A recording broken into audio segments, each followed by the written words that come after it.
Okay, I think about time, so we'll make a start.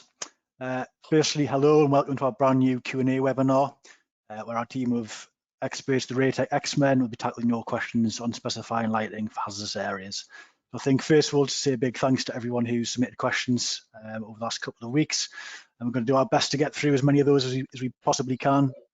It should take around an hour or so to get through, and we'll try and cover as many as we can.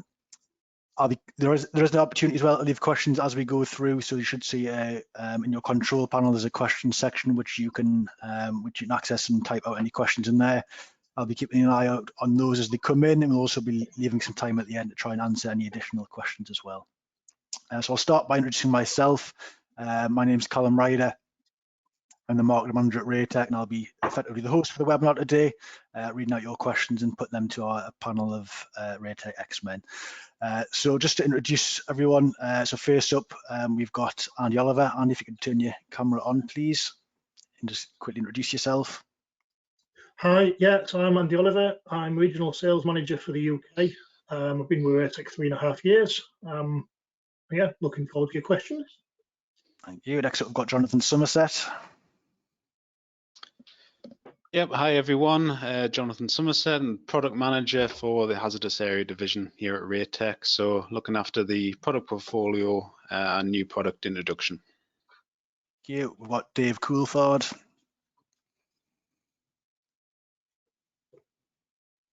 Hello everyone, I'm Dave Coulthard. I look after Europe for Raytec. Been with the company 13 years, and I had the privilege of being the supply chain manager for over a decade. So I've sat both sides of the fence. Thank you, Dave. Then last but not least, we've got Dawson and Mike from our Canadian office. Hi, I'm Mike Jameson. I've been with Raytec for 11 years now, CEO of the Americas. I'm Dawson Mulligan. I'm the RSM for Central US and Canada. Thank you both. So we'll go straight into the questions. Final reminder before we get going, if you do have any additional questions as we go through again, please leave those on the questions section in your control panel. I'll keep an eye on those as we go in. In terms of how we've structured this, obviously we've had lots of different questions and some different topics. So we'll try to group these into 4 main areas. And the first one we're going to cover of those is related to certification.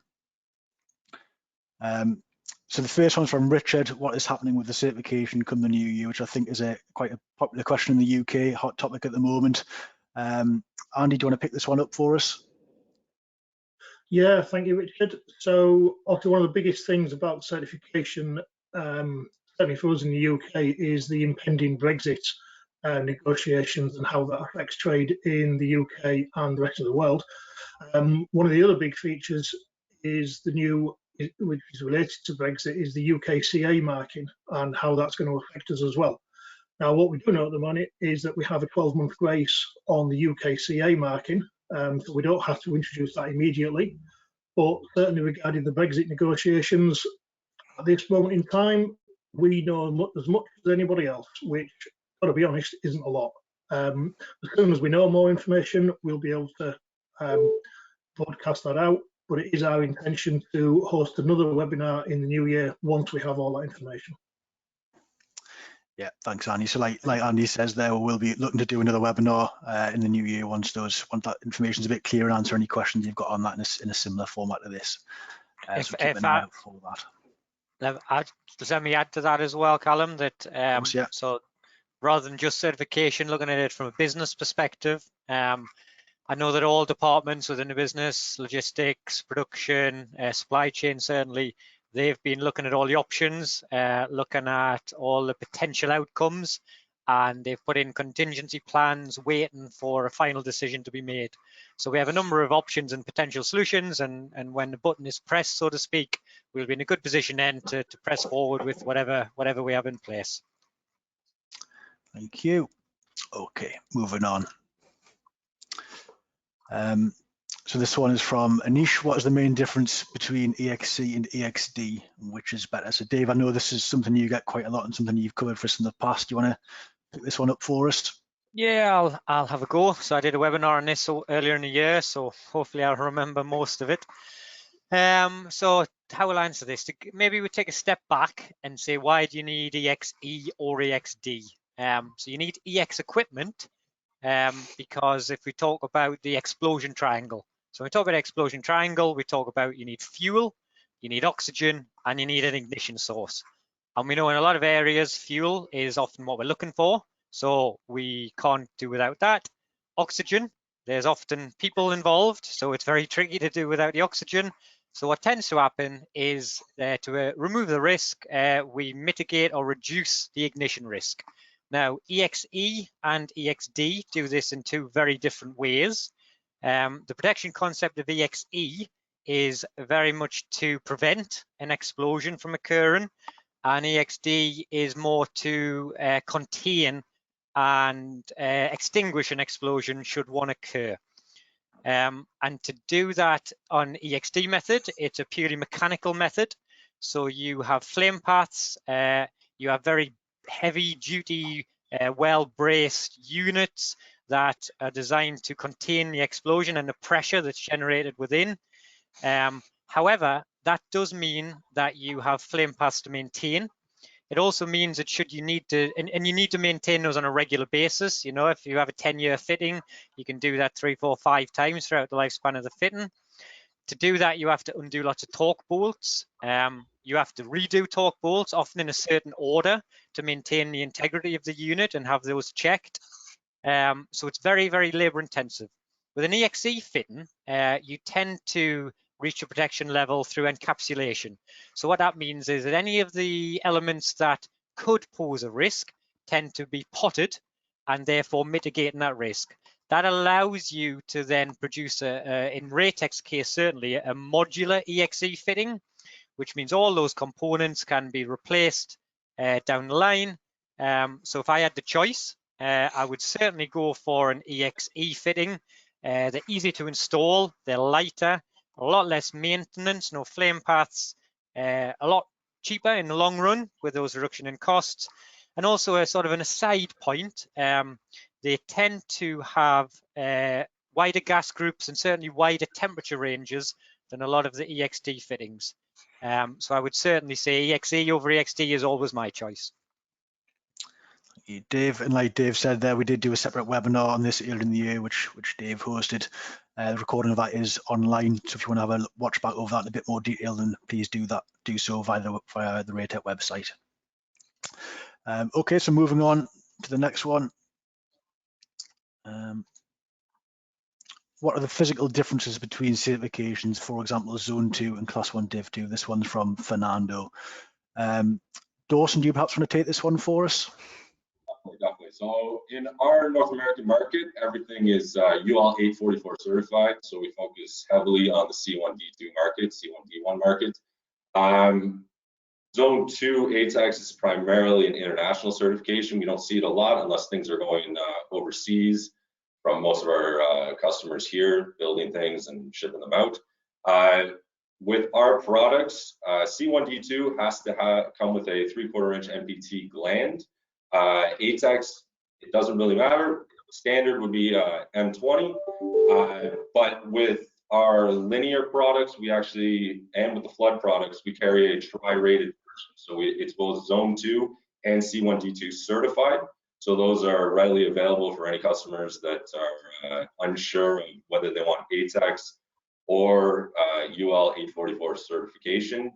It basically gives them the option to put it in either way and ensure that everything is certified. Great, thank you very much, Dawson. Okay, so moving on. This a question from Igor. What is OpIS? Jonathan, can you pick this one up for us? Yes, certainly can. Yeah, so I've heard it actually referred to as sort of the problem child of IEC, OpIS. So it actually stands for optically intrinsically safe. And back in 2015, it was the scope of 60079-28 was widened to include LED light sources.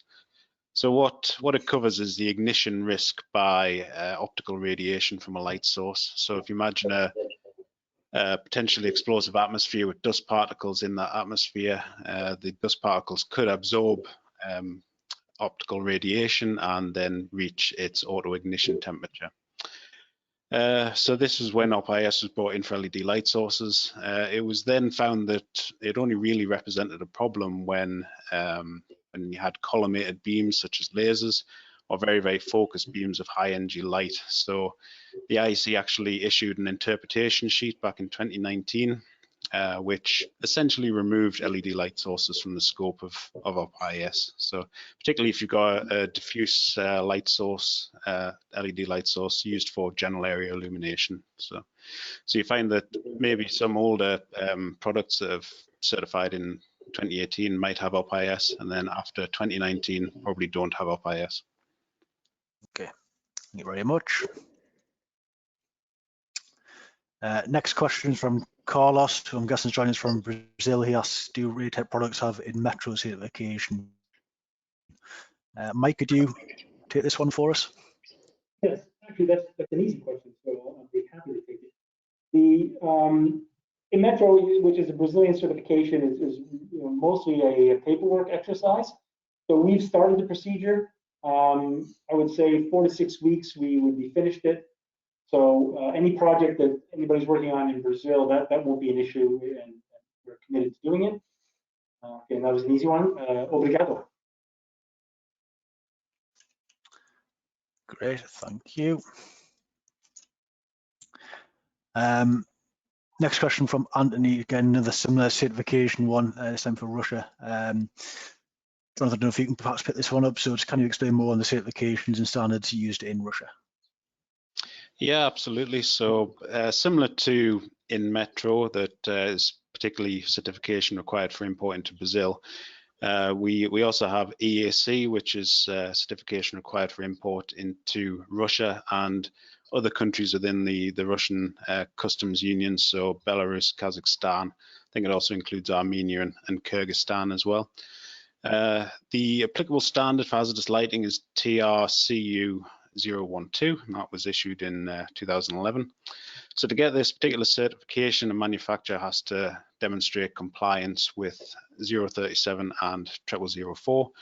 And this is just electromagnetic compatibility and Russian reach, which are essentially Russian versions of harmonized EU standards. So once you demonstrate that compliance, you can then be issued with TRCU 012.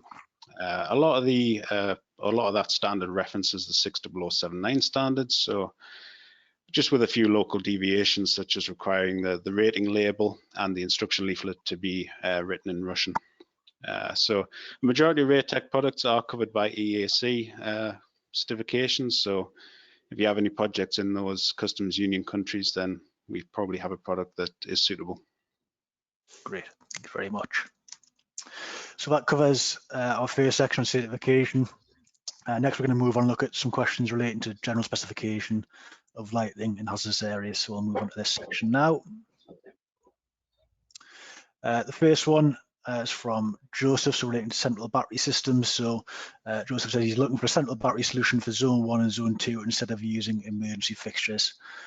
Andy, I know it's something you've come up against fairly often. I don't know if you can help us out with this one. Yeah, not a problem.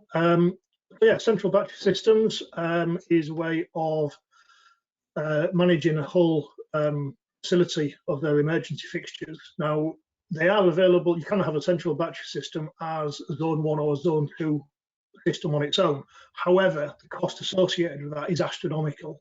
All the individual components within the central battery would need to be either zone 1 or zone 2 certified, or in terms of the Americas, C1D1, P1D2 certified, and the cost of those sort of components effectively makes it uneconomical to do. So what we're going to look at is the central battery system would be normally positioned within the switch room, which is normally outside of the zoned area. So it's standard equipment, and then all the fittings are then designed to run off the central battery. Now, certainly with the Raytec product, the majority of voltages that we see with central batteries, the Raytec product is compatible. Certainly in Europe, 110 DC isn't one that we can cope with, but the rest of the ones that we see generally are. I think one of the things to point out is central batteries tend to be cost effective when you've got 30 or more fittings on a system. Anything below that, and you'd probably look at self-contained fittings on their own. Great, thanks, Andy. We did just have a quick poll to run here as well, just to get some feedback from people. So I'll quickly launch that on the screen now. Obviously, we come up against people who require central battery systems and integral emergency luminaires, so it'd just be interesting to get an idea of what you use currently or what you come up against most frequently in your territory. So there's a question up there on the screen, so if you wouldn't mind just giving us some feedback on that, and we'll be interested to see the results. So we'll leave that open for a few more seconds, and we'll just see what sort of feedback we get on that. We did run this morning as well, actually, so it'll be interesting to see what sort of differences we might get, because from the different territories we've got on here today. So I'll close this poll now in 2 seconds. I'll quickly share the results on the screen. So we can see there that 3/4 of you are most used to seeing integral emergency luminaires, and 25% using central battery system, which I think is similar to the results we had this morning. Any thoughts on that, Andy? I think, yeah, very territory dominated. I can't see which of our visitors today have had the central battery system is something to see a prominence of, but I would hazard a guess it would be more European than American. But my knowledge of the American market, I'm not going to even begin to say that it's excessive, because it isn't. So I'd probably defer to Mike and Dawson on that. But I'd be surprised if it's not European. Okay. Yeah, so this morning I think we saw 79-21, was it, from memory? Yeah, I think so. Still heavily skewed towards people using integrated emergency fittings in both areas. Okay, so thanks for your feedback on that one. That's interesting to see. So we'll move on again now. So we had this question from quite a few people, actually. So again, thanks for those who contributed to this one. How do you determine the appropriate product type to use in an application?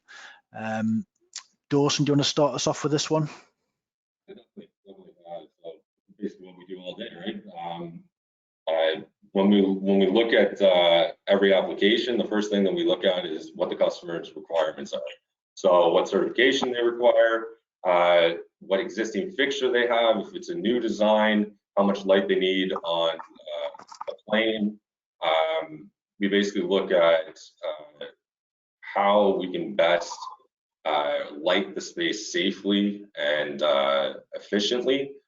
And it's always about the customer. Whatever the customer needs, we can hopefully get something done that is up to their standards. Okay, thank you. Yeah, I would just add to that as well. So I see a lot of specs from sort of Central Eastern Europe, from older traditional technologies, non-LED technologies. And one of the difficulties is you have a site that has non-LED products, and you're trying to convert that specification to more modern LED products. So to give you an example of the problems there, you know, fluorescent, metal halide, sodium, as much as they've been around a long time, they're highly inefficient. And to give you an example, a 400 watt unit, 400 watt metal halide may give you 20, 36, 37,000 lumens initially when it's shiny and coming out of the box. But with the losses and inefficiencies, you'll probably end up with 40% less than that. Then you knock in the lumen maintenance. So after a period of time, that'll drop by another 40%. And you would maybe be getting 15 to 20,000 lumens in reality. So when you're comparing that technology to LED technology, you want to be looking at you know, the wattages, and the lumens are significantly different. And that's mainly because, as we all know, non-LED technology is not directional. So they put lots of lumens in lots of areas to hit the part of the design that needed some lumens, whereas LED fittings are very good at directional light, so they'll give you the right amount of lumens in the right place for a lot less wattage and a lot less money. But also, second thing is that there's a change in technology. So a lot of older fittings, and I'm talking about pendants and well glass and those types of fittings, they tend to be based around non-LED technology. So they're designed in such a way to almost take advantage of that multi-directional light source. In modern LED fittings, you can replace those with, so for example, you can replace a pendant or a well glass often with a low bay or a high bay. And a lot of the time the specification doesn't tell you that. So a lot of it's being led by the manufacturer and being led by us. So if you ever have any queries about any of the specification, get in touch with Raytec and we will walk you through every process. And I can tell you we're very, very good and very helpful with that. Yeah, and again, that was something we were discussing before the webinar about the choice of the style of fitting. So again, we're trying to get another short poll to get some ideas and some feedback from what you guys are doing in the market. So it looks at what style of luminaire do you prefer if applications require illumination of 5 to 8 meters. So again, if you could just cast your votes on there, it'd be interesting to see what kind of feedback we'll get on the answer to that one. So again, I'll leave the poll open for that few seconds.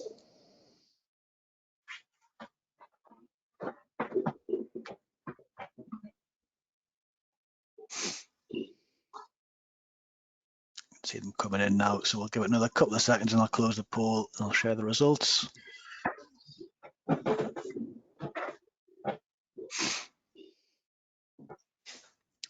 So we can see there 50% saying bay light, 33% linear, 17% well glass, and 0% saying that they use anything else. So again, quite interesting there. It's, I think, a bit of a shift from what you guys are seeing, Dave and Andy, in the marketplace, certainly. So, so that's interesting feedback as well in terms of the numbers there. Any comments on that from anyone? Yeah, so I think my comment would be that it's nice to see the linear up there as second. I spend a chunk of my time encouraging people to specify linears as what used to be an old-fashioned low bay alternative, because for general area lighting, they're a very good, cost-effective solution for that application. In you know, site-specific and depending on what the customer needs. Great, thanks very much for that. Okay, we'll move on again. This time question from Saeed. So I think this is similar to what you were talking about earlier, Dave. Do you have any tips for interpreting non-LED project specs? Dawson, do you want to give us a quick answer to this one? I think Dave gave a really good explanation for all this, but I can repeat pretty much everything he said. So basically, when you're looking at non-LED specs, it's the same thing that Dave said. It's you know, reduction in lumen output immediately from metal halide. It drops, you know, up to 70%. Also, non-LED fixtures, they're designed with a omnidirectional lamp we put into the fixture. So even though a metal halide might be a 35,000 lumen metal halide lamp, you're still going to have light loss inside the fixture. It's non-directional. One of the big things for our stuff is definitely, if you go to the website, you can see the comparisons of HID sources to what we would recommend for LED high bays or floods, as well as for all the linear products that we just recently released for the North American market. There's a good breakdown of comparisons of T12, T8, T5, all different versions, 8-foot, 4-foot, high bay, high output. The comparison of what you can replace with our new NL linears for the C1D2 market. So one of our biggest linear there is up to 12,000 lumens. So basically, exactly what Dave was talking about, it can be easily mounted at, you know, an 8-meter height and give more than enough light. Yeah. So I definitely recommend checking out the website and taking a look at all that information. Great, thanks very much, Dawson. Okay, next question from Graham. Do you recommend using breather glands in hot countries to stop moisture? Jonathan, could you help us with this one? Yeah, I can. Thanks for the question, Graham. So The answer to this is very much product specific. So for those of you who aren't familiar with breathers, they're actually used in sealed products to equalize the pressure inside the enclosed space compared to the pressure outside of that enclosed space. So they're generally used on products that you would expect constant thermal cycling or fairly large extremes of temperature in normal operation, whereby when the product is in operation, it heats up the air inside the enclosure, increasing the pressure within that enclosure, essentially forcing the air out past the gasket face. And then when it cools down again, it pulls in moist air from the outside, which can lead to condensation within the fitting. So a breather actually prevents this from happening. At Raytec, for a lot of our products, well, all our initial design products, our primary consideration is thermal management. So many of our products have direct thermal paths from those components which generate heat directly to the outside world through an aluminium heatsink or an aluminium cast part. And so they don't tend to heat the air inside the enclosure enough to require a breather. However, some products with higher power outputs, this is unavoidable because particularly in sort of higher power products over 10,000 lumens, we have a range of class 1 div 2 products that do use breathers. So in these cases, we do have breathers that are fitted in the factory. We also have certain portable lighting products that require breathers for ventilating batteries. So the answer to the question is really does depend on the product that you're specifying. So if in doubt, just ask us, get in touch, and we'll advise. Great, thanks very much. Next question is from Ashad. Key considerations for emergency lighting. There's probably a few things we can mention here. Jonathan, do you want to start us off? Yeah, can do. I suppose we could probably start by talking about what is emergency lighting. So this is lighting that operates automatically when a lighting circuit loses mains power supply. So it generally falls into two categories. So you've often got standby lighting, which allows normal operations to continue. Or in the case that Raytec tends to offer, this is escape lighting. So the primary focus on providing light for people to evacuate a building in the event of a power loss. So escape routes need to be clearly lit and signed to direct people to the muster points or to exits, while more open areas within a building or facility are required to be lit for anti-panic to direct people to those escape routes so they can exit the building safely. In the UK and Europe, we mainly consider EN 1838 and also BS 5266. So these are standards that define the requirements for lighting escape routes in open areas, lux levels, diversity, glare, that sort of things. But different standards apply in different parts of the world. So really do check your local regional requirements. As we talked about before, we have central battery systems that are quite prevalent, but also majority of products on the market are integral battery fittings, which particularly non-maintained fitting where they would operate in standard lighting mode, and then when the power fails, immediately cut over to a battery backup system, typically providing light at a lower lighting level for a certain duration. So Raytec have versions of products with different power levels in emergency mode, so even up to 100% power levels, and different battery durations, so 3 hours, 90 minutes, 60 minutes, so any application around the world. Other things to consider are exit signs, so these are very important for directing people to escape points and can sometimes be overlooked when you're specifying a project, so make sure you consider those. And emergency lighting does tend to make up about 30 or 40% of the fittings on your site, so it's also very important to select the right locations, durations, and outputs for your particular application. And if you are in any doubt, then just ask us. We have a free lighting design service where you can carry out an emergency lighting scheme within your site and make sure that we provide a compliant lighting design for your emergency lighting. The other main consideration is maintenance. So the end user is legally obligated to make sure those emergency fittings continue to operate at their specification for the life. So I think the other main consideration here is maintenance. Great, thanks very much. Dave, would you add anything to that in terms of Raytec's emergency offerings? Yeah, so firstly, I've turned off my webcam because I'm having some bandwidth issues here at home. I think all the neighbours have come in and they've all switched on their Wi-Fi. So what I would say is that Raytec products, like some other products in the market, now use intelligence within their systems. And we have a range of intelligent emergency lighting, which put simply is a self-testing emergency system. So I think I said on the webinar this morning that I made myself look old, but I remember 10, 15 years ago when you were buying mobile phones and other products with batteries in, you were advised to plug them into charge, let them charge up fully, then let them discharge, and it'll help maintain the life of your whatever product you were charging. Our products now do that automatically for you. So they'll go through a cycle of self-charging and discharging, and at the beginning of their lifespan, then you have a lovely, everyone loves a little light indicator. So we have a little light indicator that has simple colors of green, which means everything is good. We like green.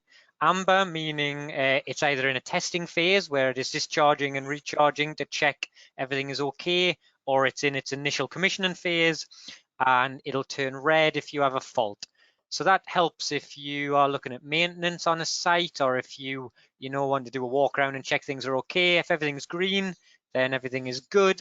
Now, it doesn't eliminate maintenance on all sites. There is certain specific requirements on certain sites to still physically switch lights off, measure duration, and switch lighting back on. But it's certainly a nice feature to have, and a nice simple feature with 3 colors. Okay, thank you very much, Dave. Next question is from Chloe. How can I identify if a light is easy to maintain or not? Dave, can I pass this one to you as well? Yes. Can everyone hear me okay? I'm not breaking up. Or... Yeah, loud and clear. Good.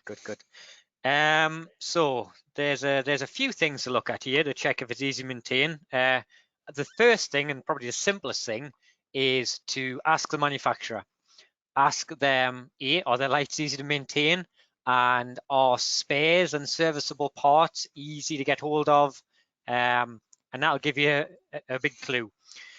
But in terms of if I was looking at a product to see if it was easy to maintain or not, I tend to split them into 2 categories, sealed for life and not sealed for life. And it does what it says on the tin. If your product's sealed for life, then if there's a problem, you're taking it down, you're sending it back, and you're either putting up a new one or waiting for it to be repaired. If a unit's not sealed for life and is of a modular design, as the Raytec products are, then if there is a problem or if there is an issue, you don't need to take them down. So you can replace or repair all of the serviceable parts. And what do I mean by serviceable parts? I mean things like the power supply or the LED board, or what we call a light engine, front covers, batteries, all the bits that in 10, 15 years time, you would expect to maybe think about replacing. And now we talk about LED technology, and we talk about LEDs, we're 100,000 hours, 150,000 hours in lots of applications. You're talking 10, 15 years for these products to last. So you need to make sure that down the line that you can maintain them when you need to. Thanks very much, Dave. So that brings us to the end of that section. Next, we have quite a few questions relating to specific applications. So this section is all going to be focused on those questions. The first one is from Steve. Anything special to consider when selecting a light for offshore or marine applications? Andy, could I ask you to cover this one for us?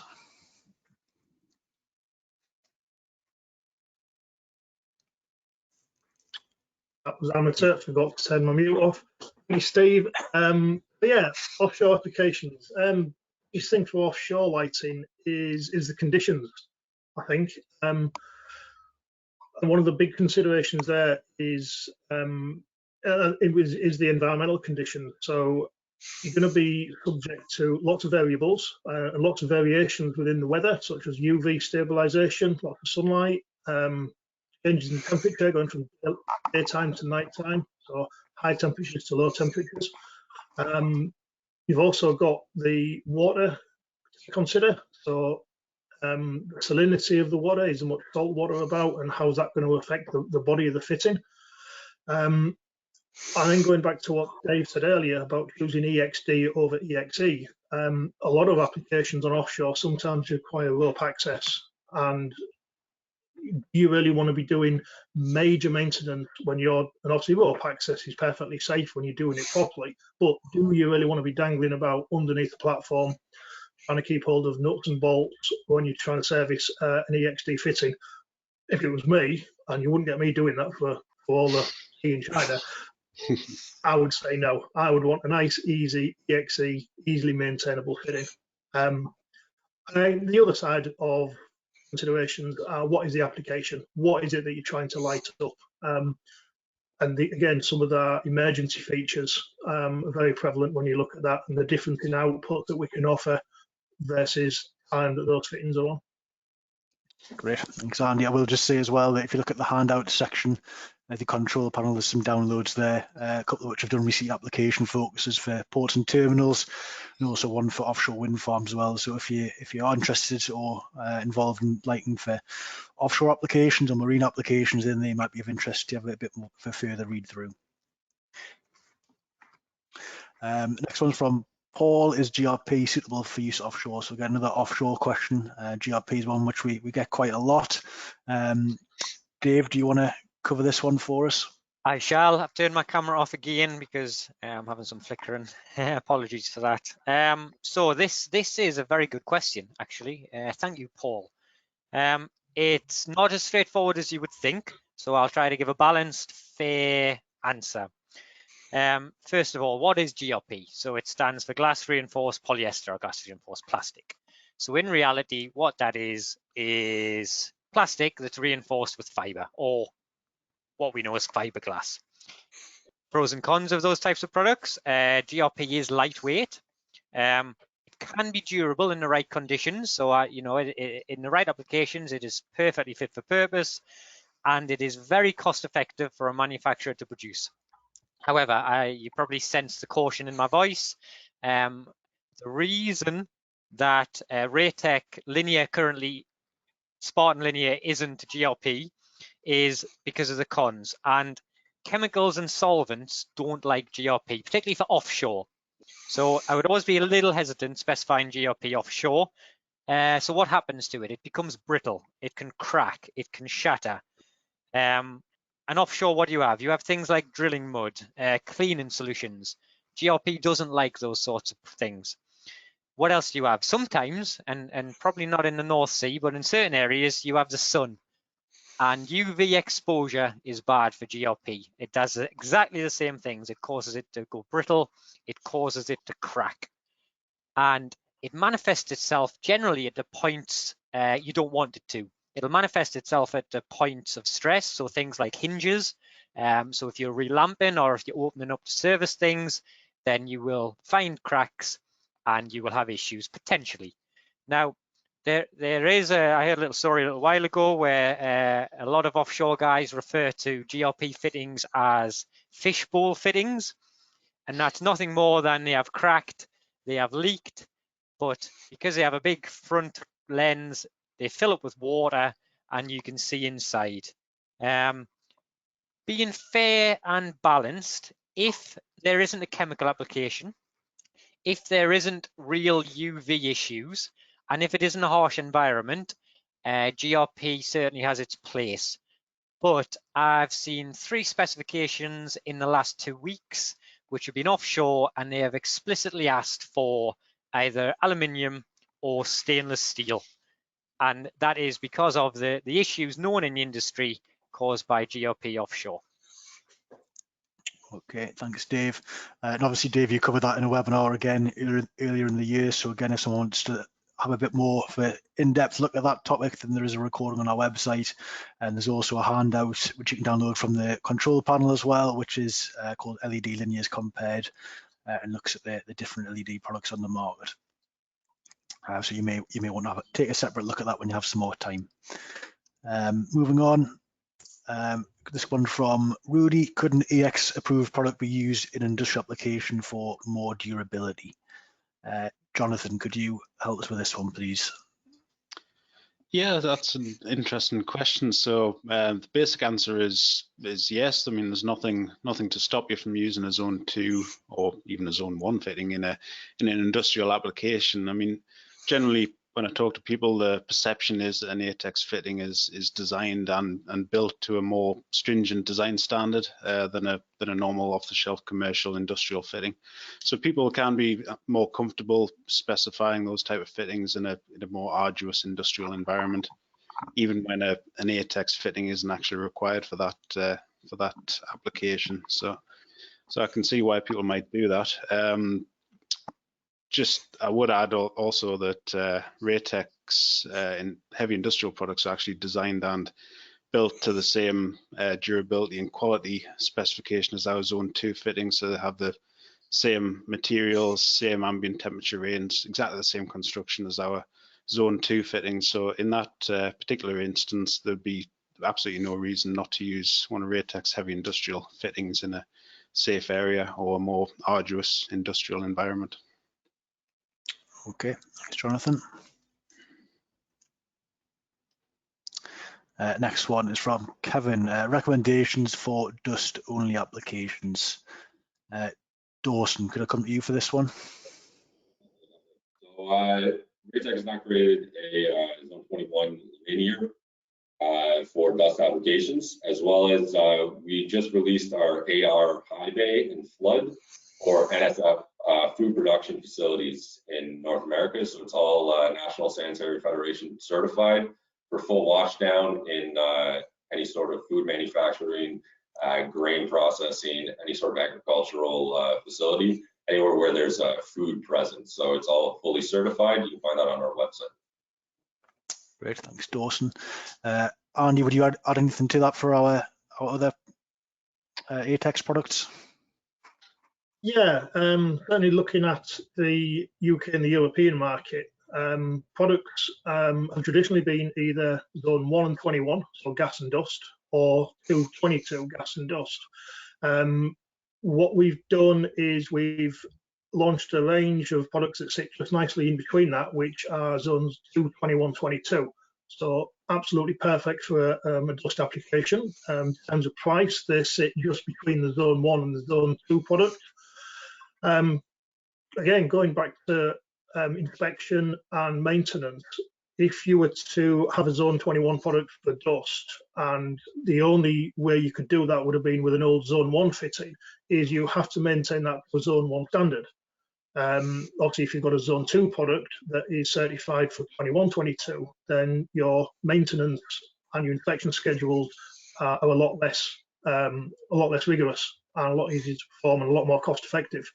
And then just to mirror what Dawson said, again, we've got a range of products which are food safe.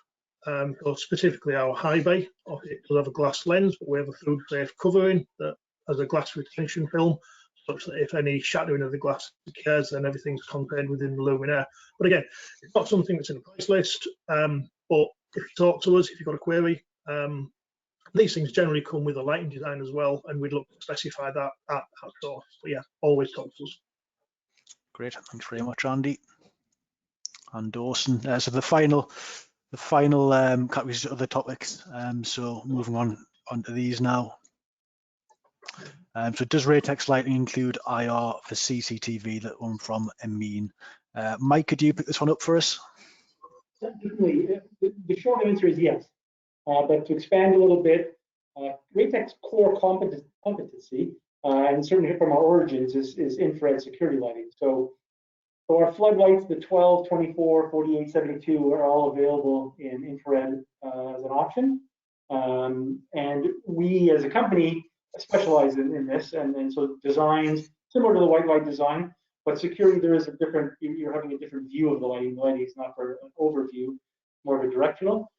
So we have certainly had the expertise in that in North America and in the UK to do a full design, security design, And if part of it requires some emergency or hazardous or even heavy duty industrial, like we see sometimes in cannabis facilities where there's oil and there's certain areas where you require a class 1 div 2, but it needs to be IR for security. We can do that, and that's no problem. Great, thanks very much. Just moving on, this one from Teeds, I hope I've said that right. How do I calculate the number of luminaires required for a specific room or area? So I think this one's going to be relating to light design again. Jonathan, could you start us off, please? Yes, can do. So similar to Dave showing his age earlier there with his battery reference, I'm going to show my age here with lighting design. So when I first started, we actually used to, I got taught the method of doing it with a pad and pencil and paper, where you would look up intensity data in a flux table and then use the inverse square law to work out your spacings between fittings. But thankfully, we don't actually have to do that anymore. So all our Raytec products have photometric data associated with them, which then you can feed into lighting design software. And if you have your site technical drawings in DWG, DXF format, or even PDF format, then you can also feed those into your lighting design software and calculate the number of fittings required for a design. So in terms of standards, in the UK and Europe, EN 12464 gives recommended lux levels for different tasks, and this is the basis for starting a lighting design.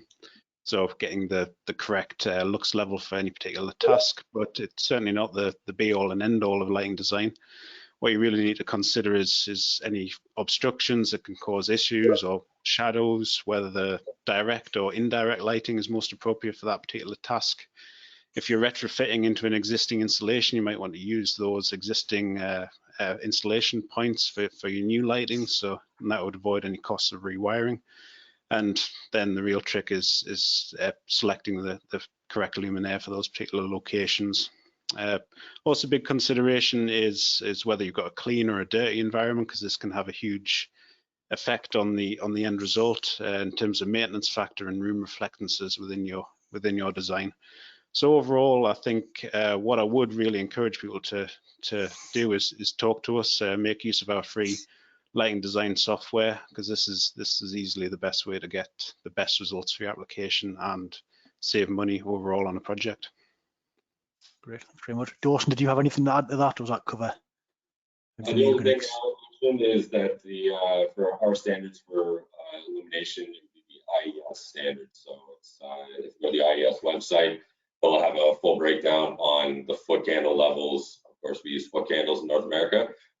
Foot candle levels of what your space needs. So whether it's a stairwell or an emergency exit or simple manufacturing facility. Great. Okay, thanks very much. So this one from Mehmet, related to floodlights. Are you planning to increase efficiency levels higher than 100 lumens per watt? So Dawson, I don't know if you want to start us off just in regards to our North American products. Yeah, so all of our newest releases are all well over 100 lumens per watt. I think a lot of them are sitting around 130 to 140 lumens per watt. Our largest bay floodlight right now is up around 40,000 lumens. But as LEDs keep going, everything is about efficiency. So we're definitely moving with the market. And I know that in the UK, we're working on the efficiency levels of the floodlights, and we're going to release the mid-power flood hopefully very soon. Thank you. David, Jonathan, anything to add to that? Yeah, I think I'd add to that as well. I mean, as Dawson says, that's certainly the way the market is going in terms of lumens per watt. It's a very easy metric for comparing two different fittings. But what I would say is it's not the be all and end all of a good product. I mean, a very easy way of improving your efficacy and lumens per watt of a product is just to remove all optical control from that fitting. So the end result may be a higher efficacy, but the offset of that is you would lose any glare control of obtrusive light. You could even reduce the amount of light on scene. Also, some less reputable manufacturers might overdrive their LEDs to gain a good efficacy figure, whereas at Raytec, what we always strive for is making a product that does the job in the application, delivers the best delivered lumens on scene, and also make sure we have a product that lasts and continues to work at even the longest lifetimes. So having said that, Raytec, as Dawson said, we're continually developing our product range. So we do have products and upgrades that are coming along that'll exceed 100 lumens per watt, even into 120, 130 lumens per watt. So we'll just keep you posted on those upgrades as they come along. Great. Thanks very much. Yeah, I think I would add to that. I've got my picture back on now. The neighbours must be making their tea. I think I would add that our aim is always to be very competitive in lumen per watt, but it's unlikely we will ever lead and be the highest available product ever with lumen per watt, because like Jonathan said, you can make those figures look slightly better than they actually are. And I think we strike a good balance with our American products and our UK products. I think we've got a good balance, but we do have some improvements coming on our core lines in the UK within the next period of time. So I would watch this space for that one. Great, thanks very much. Next one, what is Raytec standard delivery time from Baptiste? So Dave, I don't know if you can just start us off with this one, then Mike, maybe you could provide a little bit of information for North American customers as well. Yeah, so out of the whole webinar, this is probably the ideal question for me. So I'm working in supply chain, which means I was helped run the factory in the UK for over a decade. I'm pretty familiar with how our lead time works and what it is. In reality, in the hazardous area, our standard lead time is around about 4 weeks. But that doesn't mean that all customers get their orders in 4 weeks. If a customer needs his order in a week or 2 weeks, or there's a site requirement, one of our absolute strengths is our flexibility in production to deal with quick lead time demands. So I think that any customers on here today would hopefully be testament to that. We're extremely proud of our lead time at Raytec. Now, how do we achieve that? We achieve that at the factory in 3 different ways. One, we're helped by our modular design. And we talk about modular design a lot. What some people think by modular design is you get a floodlight and you bolt 2 or 3 together. At Raytec, your modular design is that there's common components that are used in a modular fashion in a lot of the products, which means for production, for supply chain, always having availability of those parts is a lot easier. So we can normally have parts available for every standard product we have. What we also have to adapt to that is we have a pretty well-trained team. So the team in production are trained in all different facets of the factory, which then allows us to ramp up and down should we get a spike in demand or should we require it. And we actually have areas allocated within the factory, similar to automotive manufacturing, where we have expansion cells. So should we need to ramp up quickly to satisfy an order, we can very quickly move things around and make things happen, which helps in production because production planning is a lot more flexible than it can be. And I guess finally, we have a Raytec ethos, which is that throughout the business, our aim is to keep the customer happy. Everybody is acutely aware that it's the end user and your customers that ultimately lead to your success. So production are very, how can we do it focused, rather than this is a difficult thing to do, we don't really want to do that. And even the metrics that they're measured on are based on things like on-time delivery for customers, standard lead time achievement. So I would say that one of Raytec's top strengths is our lead time. But I would sort of pass on to Mike to see what his thoughts are on that. No, actually, thank you very much, because you explained the process, and it is there's a lot of process involved in building something and delivering it on time. So I'm glad you brought that out. For us, I mean, the only caveat I would add is because some of the products are manufactured in the UK, some of our new ones we moved the manufacturing to the Americas. So depending on the product, it can be anywhere from standard lead time, with all the explanation that Dave just gave us, from 2 weeks to 5 weeks. We usually add a week because of the transportation from the UK to our warehouse in New York. The other thing we're working on, and we've been doing it for years in our security division, is trying to understand the top products, the hot products that people need, certain models of luminaires, certain models of bays, and so on. And we were committed to stocking those products in New York in our warehouse.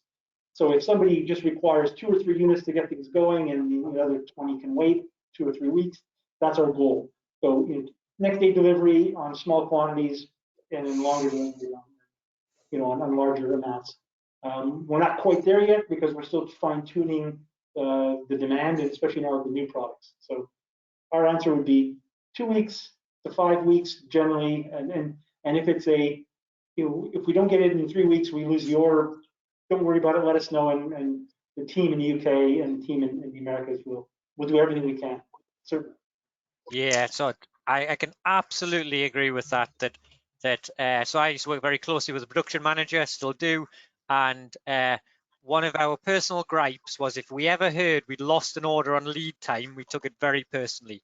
So if anyone ever comes to us and says you need to hit this lead time to achieve an order, you can guarantee we will do everything we can to try and achieve that. Okay, thanks Dave, thanks Mike. Moving on to the next one, nearly coming towards the end now. I think this is the last one or two. Question from Murray: do you have a parts list for spare components in the Spartan range?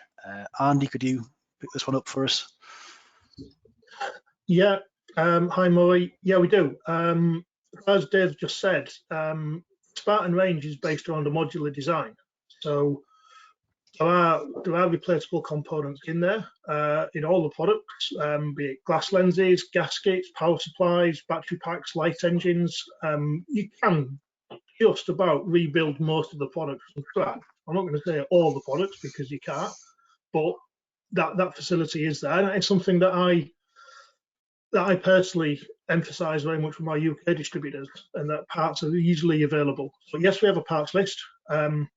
It's on request, so we don't publish it, but if you speak to us, we can tell you exactly what it is that you need. And as Dave said, because we're a modular design, we've always got the parts in stock because we're constantly building all of those fittings. So certainly from my previous history, when I was in distribution, we could be waiting, or you could be quoted 7, 8, 9 weeks for parts for maybe ballasts and chokes and different components within the fitting. Because we're constantly building and we always have those parts in stock, I'm regularly doing spares for my customer base, and normally production will tell me 4 to 5 days. Obviously that's the UK. It'll change a little bit for the Americas, but yeah, something we can do quite easily. Thanks, yep. Andy. And to mirror that sort of through my European customers, a lot of our European distributors will stock, just as Andy's guys will, parts, so that if anyone in their area has a fitting down, they normally have them available in a few days also. Great, thanks very much.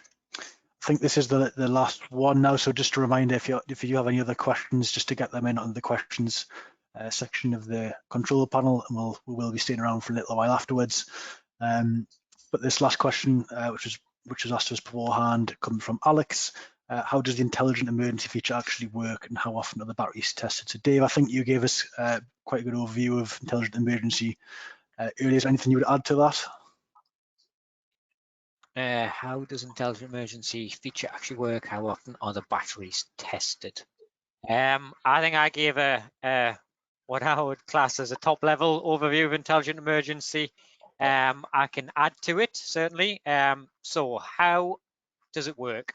It's basically there to check and maintain that the batteries within a fitting will give you the required lumen output and period of time that we specify. So that means if we say you get 3 hours at 25%, that is what it will be working to. And if it drops below that, it will tell you. It does that from, it's a very complicated system. In terms of electronics, there's microprocessors involved that will, I'll tell you how clever they are. If you have a number of fittings on a site that are intelligent emergency, it has a built-in delay so that none of those fittings should go into self-test mode at the same time, which means that if there ever is a problem, you won't have fittings down across a run. So it really does have a lot of built-in intelligence. As to the nuts and bolts, I think I'll pass to Jonathan on that one. I'm sure he's more of a technical expert on it than I am. Yeah, thanks, Dave. I mean, pretty much echoing what you said there. So what we're trying to do with the intelligent emergency system is maintaining the battery life over the life of the product. So when you first install it, the product will go into a commissioning cycle, and this just automatically charges the battery for a period of 24 hours when you first power up the unit. And this just makes sure that the battery is in good health and commissioned, ready to start its life, if you like. And then periodically through the year, and as Dave says, at random intervals between different products, they will drop themselves into self-test mode, and then they will just put the product into emergency mode and then test the duration of that particular battery, make sure it's in good health. And then whether or not it passes that particular test, it'll reflect that in the LED indicator. So then all the end user has to do is go around looking at LED indicators, checking which ones are red, which ones are green, and then you'll know if there's an issue on site. Great, thanks very much both. Yep, and that initial test, it charges and discharges the battery up to 4 times. So it really does, help with the lifespan of the battery, just like in the olden days. Yeah. Okay, so that brings us to the end. That's all the questions. I think Mike had one. Callum, Mike's hands up. Go for it, Mike.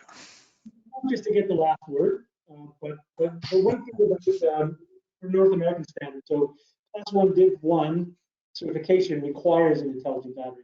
So all of the units that we sell that are rated Class 1 Division 2 will automatically have the intelligent battery. It wouldn't be an option. It's a standard feature. Okay, thanks very much. So like I say, I think that brings us towards the end of all the questions. So thanks very much for everyone who's contributed and put those questions in. It's been great to look through those, and hopefully we'll provide you with some good answers. If there's anything else we can help you with, like I say, we'll stay on for a little while now, and we'll probably turn all the cameras off just so you're not looking at our faces for too long. But again, just to say a big thanks for everyone who's attended today, and thanks for the contribution, and hope you enjoy the rest of your day. Thanks very much. Bye for now. Good night, guys. Thanks, everybody. Thank you.